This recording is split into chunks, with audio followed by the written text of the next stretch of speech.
बहुत भरोसा था। बूढ़ी खाला और उसका दुख। जुम्मन की एक बुजुर्ग खाला फूफी जैसी संबंध थी।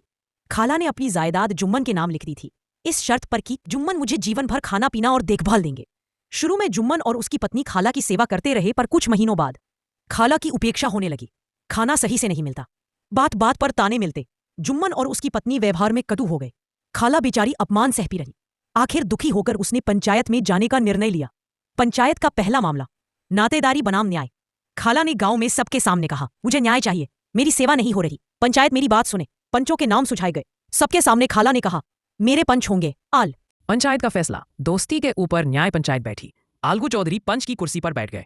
उस क्षण उनमें जैसे कोई नया व्यक्तित्व जाग उठा। मुंशी प्रेमचंद इस भाव को कहते हैं, पंच के पद पर बैठते ही व्यक्ति भगवान का रूप बन जाता है। अब आलगू के लिए ना दोस्ती मायने रखती थी, ना रिश्तेदारी, केवल न्याय। दोनों पक्षों को सुनने के बाद आलगू ने निर्णय दिया, जुम्मन, तुमने खाला की सेवा नहीं की, इसलिए जायदाद वापस खाला को जाए, वह जिसे चाहे रखे या दे। यह फैसला सुनकर जुम्मन को गहरा आघात लगा। उसे लगा दोस्त ने धोखा दिया, दोस्ती टूट गई। जुम्मन का बदला लेने का भाव, जुम्मन का दिल भर गया गुस्से से। वह अवसर खोजने लगा कि किसी तरह आलगू को कष्ट दे सके। आलगू की बैलों की जोड़ी थी, उनमें नंदू नाम का बैल बीमार था। उस बैल को आलगू ने मुश्किल से संभाल रखा था। ऐसे में मौका आया। दूसरा विवाद, बैल की मौत और नया पंचायत मामला। आलगू ने अपना बैल समझून समाज के एक व्यक्ति को बेच दिया। कुछ ही दिनों में उस बैल की मृत्यु हो गई।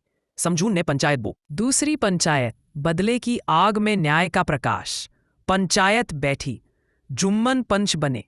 भले ही वह आलगू से नाराज था, लेकिन जैसे ही उसने पंच की गद्दी पकड़ी, उसके मन में वही परम न्याय का भाव जाग उठा जिसने कभी आलगू को निष्पक्ष बनाया था।